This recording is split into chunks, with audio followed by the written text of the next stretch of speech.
Assalamualaikum warahmatullahi wabarakatuh.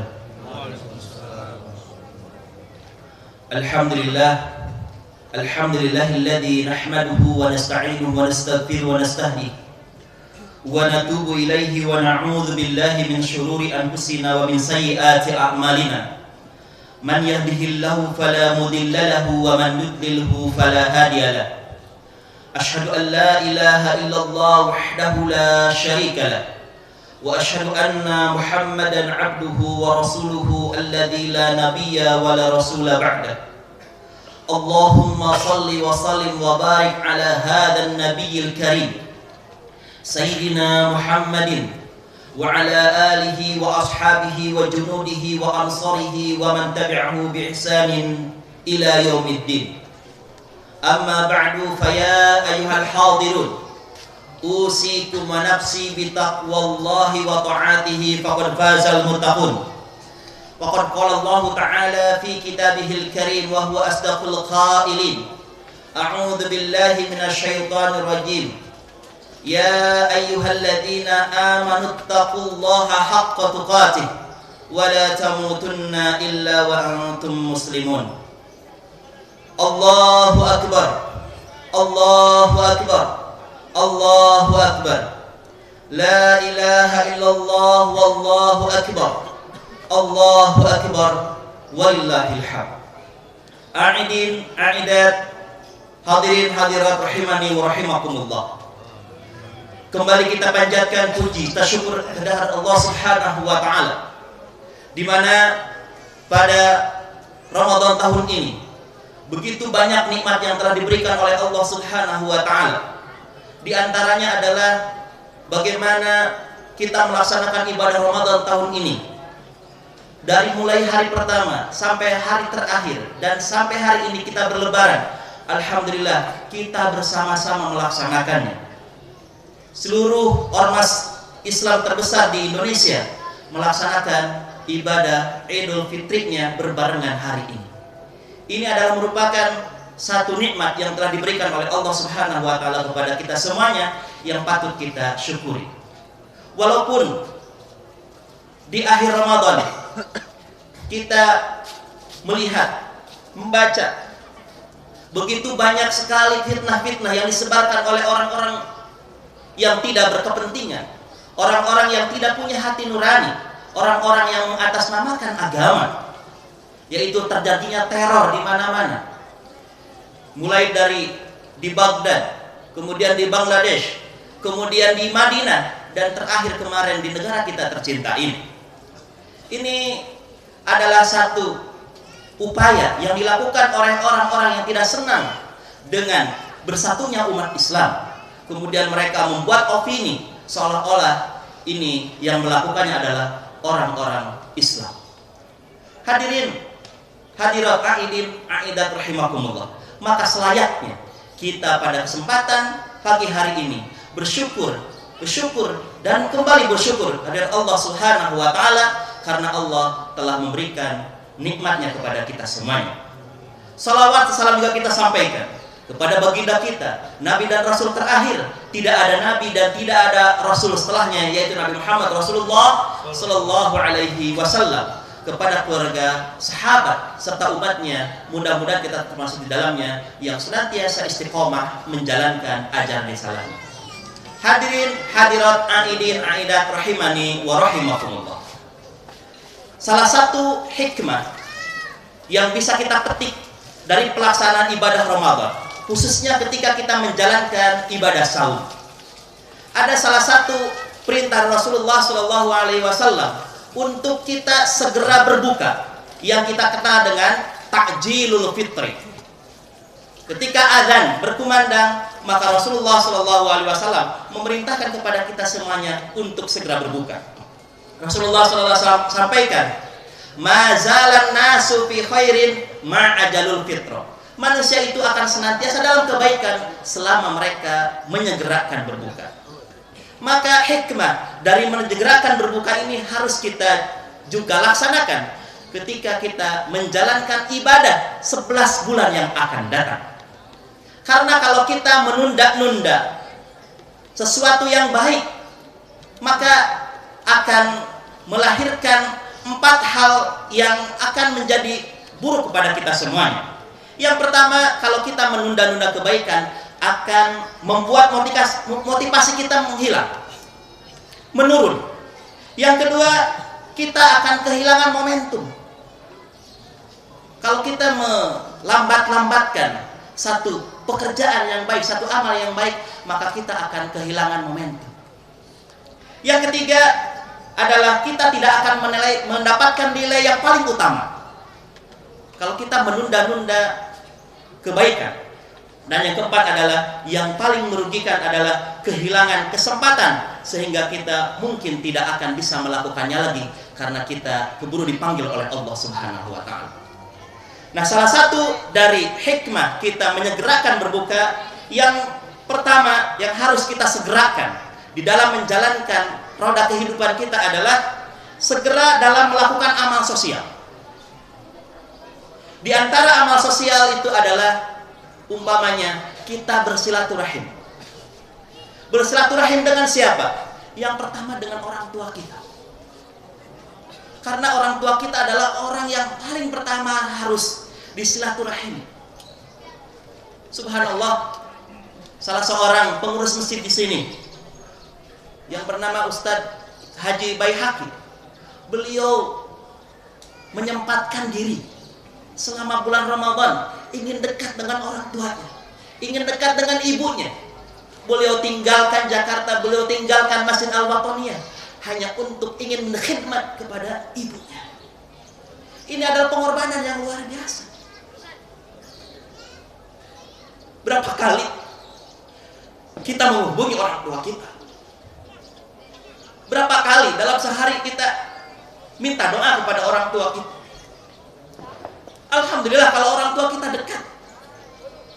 Kalau orang tua kita jauh, apalagi telah meninggal dunia, kita hanya bisa menyesali. Banyak sekali hal-hal yang harus kita lakukan kepada orang tua kita, tetapi mereka sudah mendahului kita. Maka dalam kesempatan yang baik ini, mari kita sama-sama doakan mereka yang telah tiada, dan juga orang tua kita yang masih ada. Semoga Allah Subhanahu wa taala mengampuni dosa-dosa mereka, merahmati mereka, menyayangi mereka seperti mereka menyayangi kita waktu kecil. Allahumma ighfir lahum warhamhum wa'afihim wa'fu anhum wa akrim nuzulahum wa wasi' madkhalahum wa adkhilhumul jannata wa abdil daran khairan min darihim wa ahlan khairan min ahlihim. Kemudian kita juga dalam amal sosial harus menyegerakan ketika ada saudara kita yang sakit. Jangan sampai menunggu-nunggu, menunda-nunda untuk menjenguknya.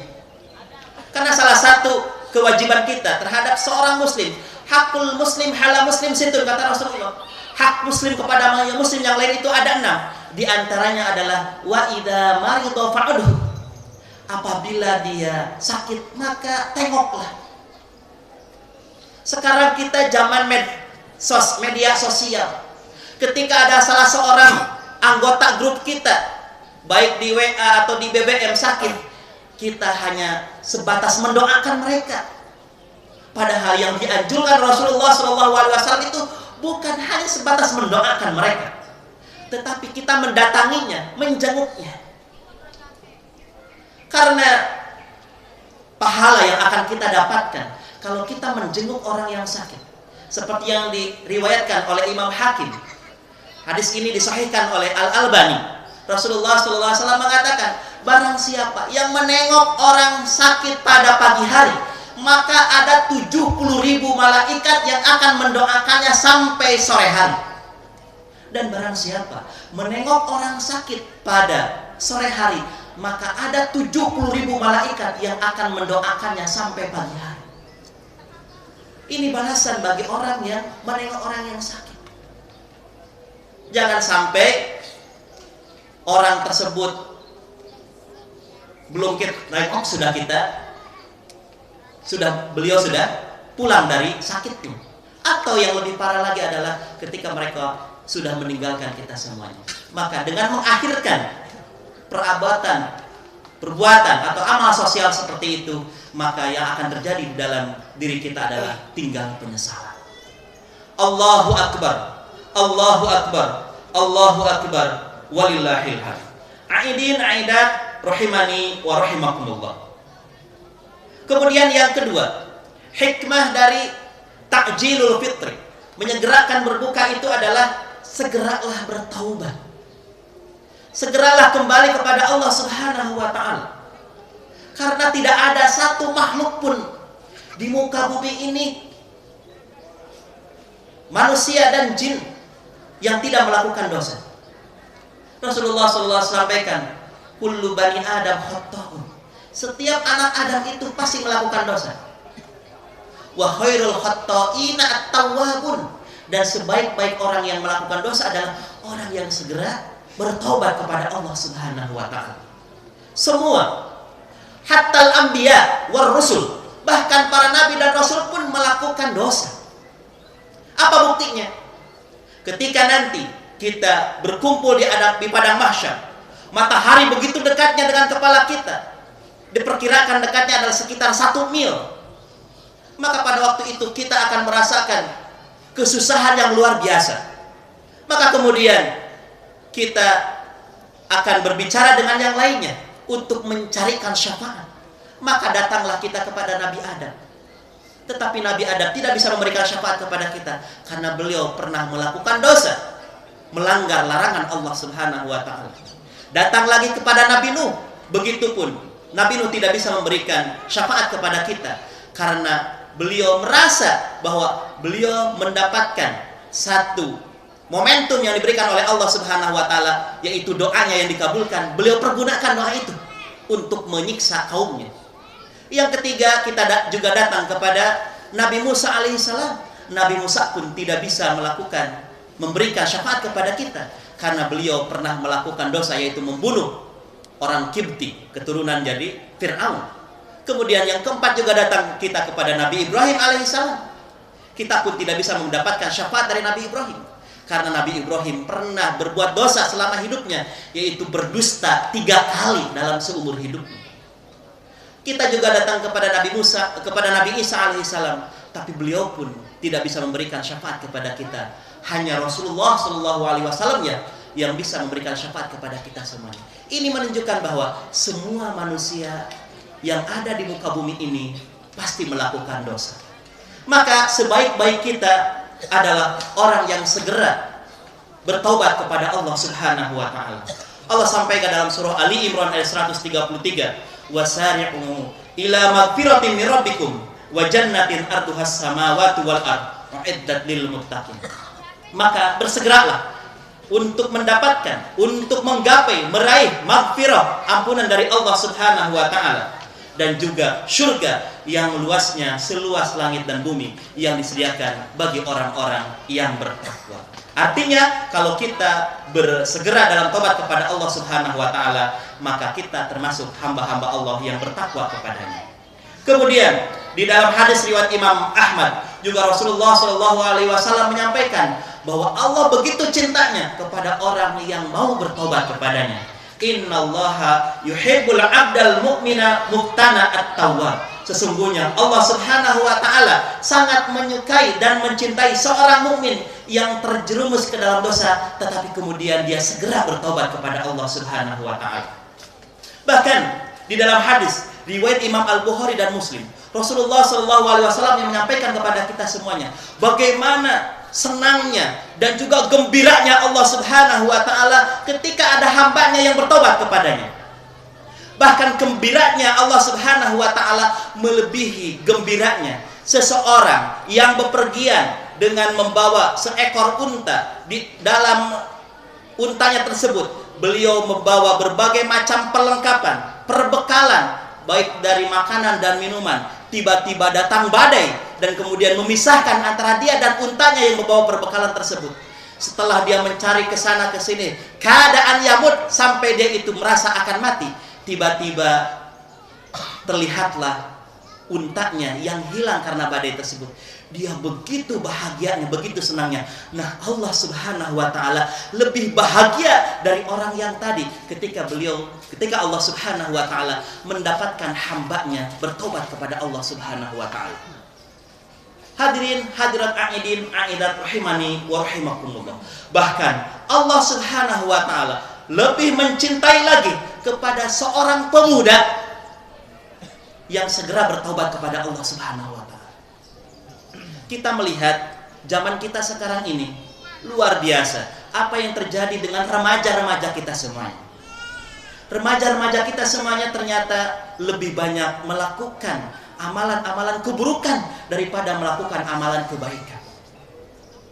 Terjadinya pemerkosaan, terjadinya pembunuhan, terjadinya tawuran, terjadinya penyalahgunaan narkotika. Itu kebanyakan dilakukan oleh anak-anak muda kita. Maka pantas Rasulullah SAW menyampaikan dalam hadis riwayat Imam Ad-Dailami, "Ma min syai'in ahabbu ilallahi minasyababit ta'ib." Tiada sesuatu pun yang paling Allah sukai kecuali dari seorang pemuda yang segera bertaubat kepada Allah Subhanahu wa taala. Maka pantas Rasulullah SAW di dalam sebuah hadis riwayat Imam Al-Bukhari dan Muslim mengatakan, "Sab'atun yudhilluhumullahu yauma la dhilla illa dhilluh." Ada 7 golongan.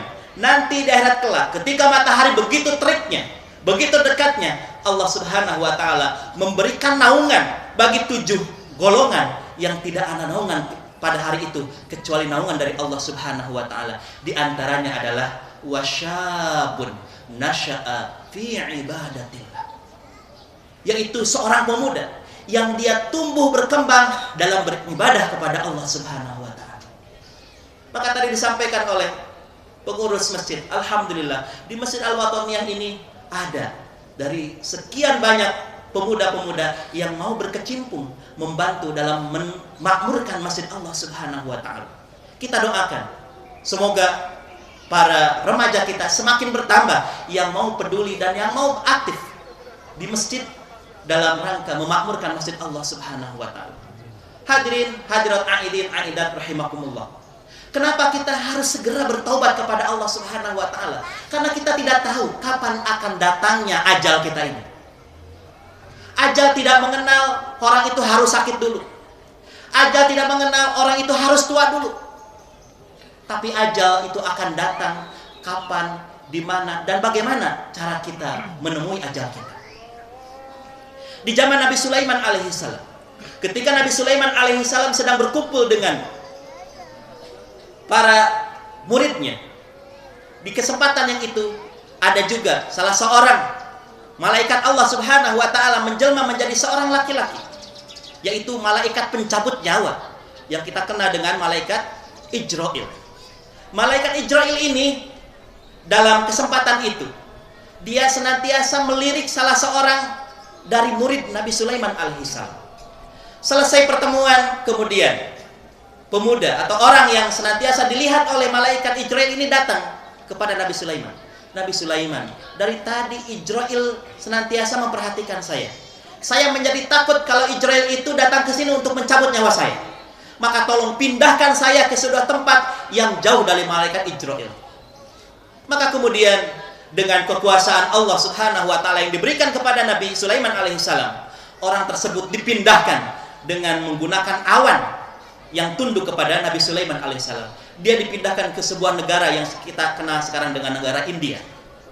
Setelah orang itu dipindahkan, kemudian Nabi Sulaiman alaihissalam mendatangi malaikat Ijrail. Ijrail, kenapa Anda dari tadi senantiasa memperhatikan salah seorang murid saya sampai dia itu merasa ketakutan dan dia minta dipindahkan ke suatu tempat yang jauh dengan Anda? Apa jawaban malaikat Ijrail pada waktu itu? Sulaiman, ketahuilah bahwa saya merasa heran. Maka saya dari tadi melihat orang tersebut karena saya mendapatkan perintah dari Allah Subhanahu wa taala untuk mencabut nyawa orang itu di India, sementara dia tadi masih ada di sini.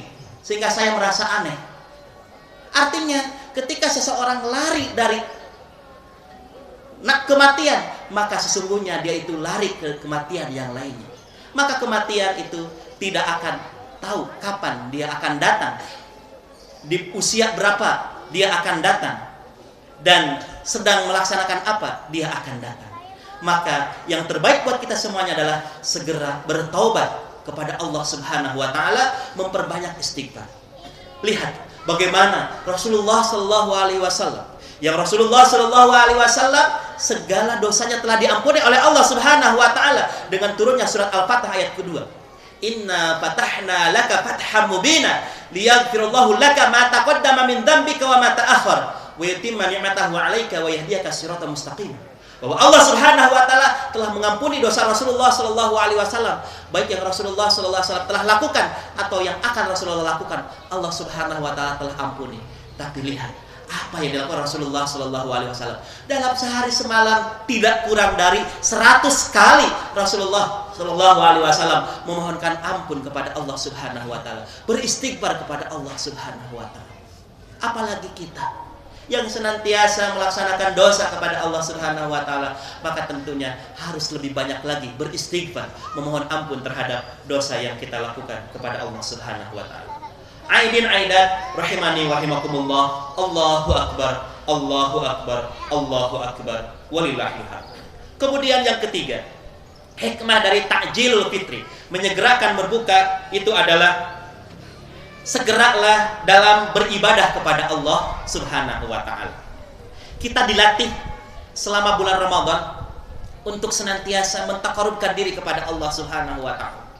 Di antaranya adalah kalau selama ini kita melaksanakan sholat wajib itu tidak dilaksanakan secara berjamaah, tidak dilaksanakan di masjid. Selama bulan Ramadan kita dilatih dengan madrasah Ramadan untuk senantiasa melaksanakan sholat tepat waktu di masjid dengan dilaksanakan secara berjamaah. Maka tentunya ini harus kita pelihara menjelang 11 bulan ke depan.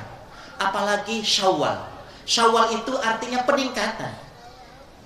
Bukan berarti malah ketika kita masuk bulan Syawal, seluruh aktivitas kita, ibadah kita selama bulan Ramadan kita tinggalkan. Tidak seperti itu. Justru seharusnya dan sebaiknya adalah kita terus melaksanakan ibadah-ibadah yang kita lakukan selama di bulan Ramadan. Seperti kita melaksanakan sholat berjamaah di masjid. Ini penting sekali, khususnya untuk bapak-bapak, untuk kaum Adam. Kenapa? Karena ini adalah merupakan kewajiban. Walaupun para ulama berbeda pendapat, ada yang mengatakan hukumnya itu wajib, ada yang mengatakan hukumnya sunnah muakkadah. Tetapi ini sangat penting kita lakukan. Sehingga Rasulullah SAW dalam hadis riwayat Muslim pernah mengatakan, barang siapa sholat isya secara berjamaah di masjid, maka seolah-olah dia itu melaksanakan sholat setengah malam, kurang lebih 8 jam. Dan barang siapa melaksanakan sholat subuh berjamaah di masjid, maka seolah-olah dia melaksanakan sholat semalam suntuk. Kenapa sholat subuh, sholat isya ini senantiasa mendapatkan perhatian dari Rasulullah SAW? Karena Rasulullah SAW mengatakan, asqalus sholati 'alal munafiqin al-'atamatu subhi. Salat yang paling berat untuk dilakukan oleh orang-orang munafik pada zaman Rasulullah SAW adalah salat isya dan salat subuh. Maka luar biasa kalau kita perhatikan, kita mendapat kabar orang-orang yang pernah melancong ke Turki. Subhanallah, salat subuh di Turki itu sama dengan salat Jumat. Jumlah dari orang yang melaksanakan salat subuh, salat subuhnya sama dengan jamaah salat Jumat. Ini luar biasa. Ini kebangkitan Islam. Nah, kalau di Indonesia sudah seperti itu, insya Allah Islam akan bangkit dari Indonesia. Tapi kalau salat subuhnya masih 2 saf, 2 saf itu adalah imam dengan makmum 1 orang, maka tidak mungkin. Apalagi yang salat subuhnya, salat berjamaah itu, mohon maaf, bukan para anak-anak muda, tapi malah orang-orang tua kita yang sudah sepuh. Maka sekali lagi, mari kita sama-sama bersegera dalam beribadah kepada Allah Subhanahu wa taala. Di antaranya adalah dengan melaksanakan salat berjamaah secara terus-menerus dilakukan di masjid. Juga bagi kita, bapak-bapak yang senantiasa melaksanakan sholat mingguan, yaitu sholat Jumat secara berjamaah. Di kita itu masih ada satu budaya di mana terpatrik dalam benak kita itu bahwa sholat Jumat itu jam 12. Tiap minggu perasaan sholat Jumatnya jam 12 terus. Sehingga datang ke masjid itu ketika adzan atau bahkan imam sudah naik mimbar baru datang. Ini adalah merupakan kerugian yang luar biasa. Rasulullah SAW sampaikan supaya menjadi motivasi buat kita semua dalam hadis riwayat Muslim. Barang siapa yang mandi seperti mandi junub pada hari Jumat, kemudian dia pergi ke masjid pada kesempatan pertama, maka pahalanya seperti pahala berkurban dengan seekor unta. Orang datang pertama ke masjid, kemudian duduk paling depan. Karena ada orang datang pertama tapi duduknya paling belakang. Kemudian barang siapa pergi masjid pada kesempatan kedua, maka pahalanya seperti pahala berkorban dengan sapi. Barang siapa pergi ke masjid pada kesempatan ketiga, maka pahalanya seperti pahala berkurban dengan seekor kambing. Dan barang siapa pergi masjid pada kesempatan keempat, maka pahalanya seperti berkurban dengan seekor ayam. Barang siapa tiba ke masjid pada kesempatan kelima, maka pahalanya seperti orang yang berkurban dengan sebutir telur.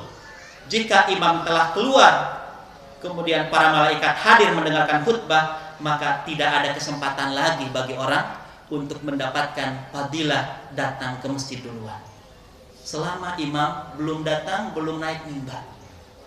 Bahkan di dalam hadis lain Rasulullah SAW mengatakan bahwa para malaikat itu akan berdiri di pintu-pintu masjid dan kemudian akan mencatat semua orang yang datang ke masjid, si fulan, si fulan, si fulan. Tapi begitu imam naik mimbar, maka malaikat itu pergi, kemudian menutup catatannya karena dia akan mendengarkan khutbah yang disampaikan oleh khatib. Maka tidak tercatat lagi orang yang terlambat dalam melaksanakan sholat berjamaah, sholat Jumat secara berjamaah. Oleh karena itu, sekali lagi, bagi kita, khususnya bagi kaum Adam, para bapak dan saudara-saudara sekalian, jangan sampai kita terlambat dalam menjalankan sholat Jumat di masjid. Aidin aidat rahimani wa rahimakumullah. Kemudian yang terakhir, yang keempat, yang harus kita segerakan dari hikmah ta'jilul fitri, bersegera berbuka, itu adalah segera dalam membayar utang. Karena memang ini penting sekali. Karena kebanyakan masyarakat kita itu adalah orang-orang yang senang berhutang. Selesai kredit motor, ngambil lagi yang baru. Selesai kredit rumah, ngambil lagi yang baru. Senang sekali berhutang. Ya. Padahal kalau hutang tidak segera dibayar, maka ini akan sangat berbahaya terhadap kehidupan kita nanti di akhirat khususnya. Rasulullah SAW dalam hadis riwayat Imam An-Nasai, Imam Tabrani dan Hakim mengatakan, Rasulullah pernah duduk di sekitar beberapa jenazah yang diletakkan. Lalu beliau mengangkat kepalanya ke arah langit, kemudian menundukkan pandangannya, lalu meletakkan tangannya di keningnya seraya bersabda, Masya Allah, betapa keras ancaman yang turunkan. Ia menuturkan, maka kami bubar dan kami diam hingga esok harinya. Aku bertanya kepada Rasulullah SAW, ya Rasulullah, ancaman keras apakah yang diturunkan? Kemudian Rasulullah menjawab, tentang hutang. Demi zat yang jiwaku ada di tangannya, kalau seandainya seseorang gugur di jalan Allah, mati di jalan Allah, fisabilillah, kemudian hidup lagi, lalu gugur lagi, kemudian hidup lagi, lalu gugur lagi, sedangkan ia mendapatkan tanggungan hutang, niscaya ia tidak akan masuk surga hingga hutangnya dilunasi. Luar biasa. Orang yang syahid di medan perang, membawa senjata, kemudian mati. Rasulullah SAW sampai memberikan satu keistimewaan bagi orang ini. Kata Rasulullah, kalau didapatkan jasadnya tidak perlu dimandikan, tidak perlu dikafani, langsung dikuburkan dengan jasadnya, langsung dikuburkan dengan darahnya, bajunya yang berlumuran darah. Tapi kalau dia punya hutang, bahkan sampai Rasul mengatakan, umpamanya orang itu dihidupkan, kemudian mati syahid lagi, dihidupkan, mati syahid lagi, dihidupkan, mati syahid lagi. Kalau dia punya hutang kepada sesama manusia, niscaya hutangnya itu akan menghalangi dia masuk surga Allah Subhanahu wa ta'ala. Bahkan orang ini akan dikategorikan sebagai ashabul a'raf, Itu orang-orang yang diletakkan oleh Allah Subhanahu wa taala di sebuah tempat antara surga dan neraka. Dia tidak bisa masuk ke surga, juga tidak akan masuk ke dalam neraka. Gara-gara dia memiliki hutang. Maka Rasulullah Shallallahu alaihi wasallam menyampaikan bahwa kalau ada orang memiliki hutang atau orang itu tidak memberitahukan kepada keluarganya bahwa punya hutang, maka sebelum disolatkan jenazahnya harus ada orang yang mau menanggung kalau dia memiliki hutang. Maka biasanya sebelum sholat jenazah disampaikan, dilaksanakan, ada perkata dari imam dahulu. Seandainya mayat ini, jenazah ini punya hutang, maka mohon untuk segera menghubungi keluarganya. Ini salah satu anjuran dari Rasulullah SAW di dalam sebuah hadis riwayat Imam Bukhari, Ahmad, Nasai, Ibnu Hibban dan Ahmad. Suatu ketika ada jenazah didatangkan kepada Rasulullah SAW untuk beliau salatkan. Lalu beliau bertanya, apakah jenazah ini meninggalkan sesuatu? Para sahabat menjawab tidak. Lalu beliau bertanya lagi, apakah ia memiliki tanggungan hutang? Para sahabat menjawab, iya, 2 dinar. Lalu beliau berkata, kalau begitu maka salatkanlah jenazah teman kalian ini. Lihat, Rasulullah tidak mau mensalatkan sahabatnya yang memiliki hutang. Tetapi Rasulullah mempersilahkan kepada yang lainnya untuk mensalatkannya. Kemudian lalu Abu Qatadah radhiyallahu anhu siap membayarnya dengan berkata, saya yang menjamin hutang tersebut ya Rasulullah. Setelah itu baru Rasulullah SAW mau mensalatkan orang tersebut. Ini sekali lagi bahayanya ketika seorang memiliki hutang. Maka sebaiknya ketika kita punya hutang, kita harus punya catatan tersendiri, punya wasiat kepada keluarga kita. Jangan sampai ketika kita nanti di akhirat kelak terhalang untuk masuk surga Allah Subhanahu wa taala gara-gara hutangnya. Karena naudzubillahi min dzalik. Seandainya hutang itu tidak terbayar di dunia, kemudian keluarga kita pun tidak tahu hutang tersebut, maka apa yang disampaikan Rasulullah sallallahu alaihi wasallam dalam hadis Imam At-Tabrani, Rasul mengatakan, hutang itu ada 2 macam. Barang siapa yang mati meninggalkan hutang, sedangkan ia berniat akan membayarnya, maka saya yang akan mengurusnya, kata Rasulullah. Dan barang siapa yang mati, sedangkan ia tidak berniat untuk membayarnya, maka pembayarannya akan diambil dari kebaikannya, karena di waktu itu tidak ada emas dan dirham. Jadi kalau orang berhutang di dunia, maka nanti akan diambil untuk membayar hutangnya itu dari kebaikannya. Masih mending kalau masih ada kebaikannya. Kalau kebaikannya sudah tiada, maka keburukan orang yang menghutangkan itu akan diberikan kepada orang yang berhutang. Terakhir, saya akan menyampaikan salah satu kisah. Walaupun ini terjadi pada zaman Bani Israel. Ada seorang laki-laki dari Bani Israel datang kepada seseorang yang ingin berhutang. Kemudian orang yang akan memberikan hutang itu harus ada saksinya. Saya baru berikan hutang kepada kamu 1000 dinar. Kata orang tersebut yang berhutang, cukuplah Allah menjadi saksi. Kemudian orang yang akan memberikan hutang mengatakan, Anda harus punya jaminan. Kemudian orang yang akan berhutang itu mengatakan, jaminan saya adalah Allah Subhanahu wa taala. Akhirnya orang ini memberikan hutang kepadanya sebanyak 1000 dinar. Kemudian orang yang berhutang itu pergi dari kampungnya berniaga, melakukan bisnis. Tapi ternyata sampai waktu yang telah ditentukan, hampir saja jatuh tempo, ia belum mendapatkan peralatan ataupun wasilah, ya, kendaraan untuk bisa sampai ke kampungnya untuk membayar hutangnya. Kemudian apa yang dilakukan oleh laki-laki ini? Dia mengambil sebuah pohon, kemudian pohon itu dipotong, kemudian dilobangi. Kemudian dia masukkan uang 1000 dinar ke dalam potongan pohon tersebut. Kemudian dia tutup serapi-rapinya, kemudian dia buang ataupun tenggelamkan ke lautan. Kemudian dia berdoa kepada Allah Subhanahu wa taala, ya Allah, hutang saya akan jatuh tempo, tapi saya belum ada kendaraan yang bisa menghantarkan saya kepada saudara saya yang memberikan hutang itu. Dengan ini mudah-mudahan ya, barang ini, hutang saya ini bisa sampai kepadanya. Setelah itu kemudian dia mencari, tidak begitu saja menyerah, dia mencari dan mencari, akhirnya dia mendapatkan kendaraan untuk bisa sampai ke saudaranya itu dengan niat akan membayar hutangnya, karena dia belum yakin bahwa hutang yang dia tenggelamkan itu akan sampai kepada yang memberikan hutang tersebut. Ternyata orang yang menghutangkan itu, dia mencari dan menunggu orang yang akan melunasi hutangnya karena sudah jatuh tempo. Ternyata di pinggir pantai dia hanya menemukan sebongkah kayu. Kemudian kayu itu dibawa ke rumah untuk dijadikan bahan bakar. Ketika dibelah, ternyata di dalamnya itu ada uang sebanyak 1000 dinar. Dan dia tidak mengira bahwa itu adalah hutang dari sahabatnya tadi. Tidak lama kemudian datanglah orang yang berhutang itu, dan kemudian dia menyatakan ingin membayar hutang itu dengan menyampaikan alasan-alasan yang sudah tadi saya sampaikan. Ternyata kemudian orang itu mengatakan, hutang kamu sudah lunas karena saya sudah mendapatkan pembayaran hutang itu dari kayu yang ditenggelamkan oleh kamu.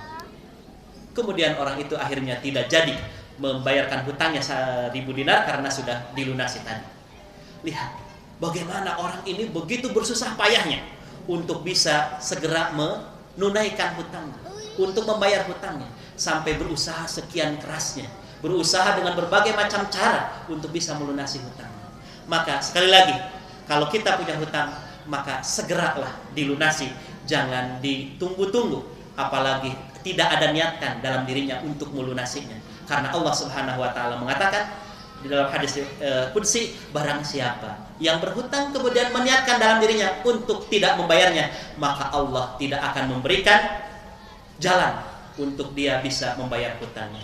Hadirin aidin aidat rahimani wa rahimakumullah, maka mudah-mudahan segala aktivitas ibadah kita di bulan Ramadan kemarin bisa memberikan satu dampak positif dalam diri kita untuk senantiasa bertakarubkan diri kepada Allah Subhanahu wa taala, mendekatkan diri kepada Allah Subhanahu wa taala. Jangan sampai segala aktivitas ibadah kita yang sudah kita lakukan di bulan Ramadan kemarin kemudian kita tinggalkan begitu saja.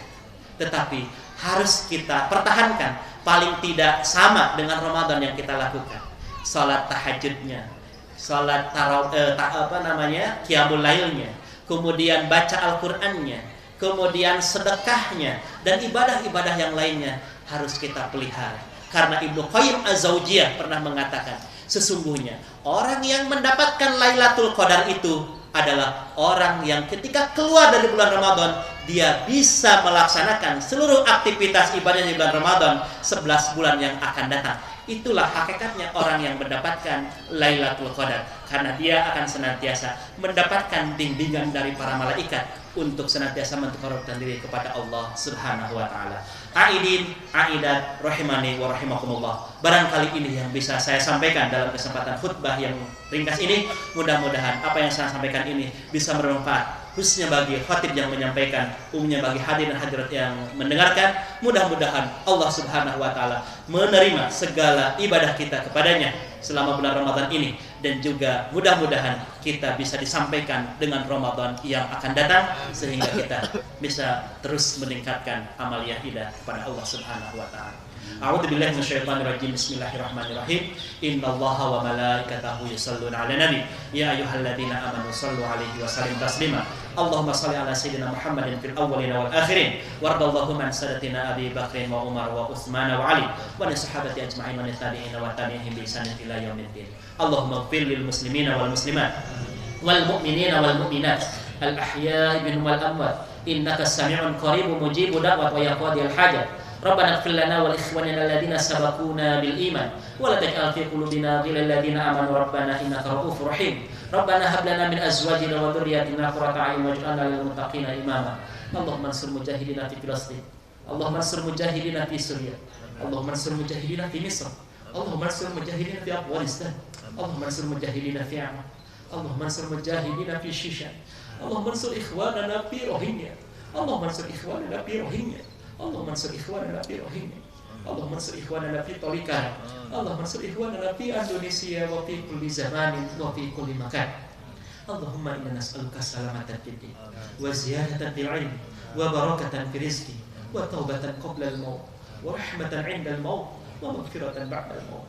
Allahumma hawwin 'alaina fi sakharatil maut wa najatan minan nar wa aqwa min al-hisab.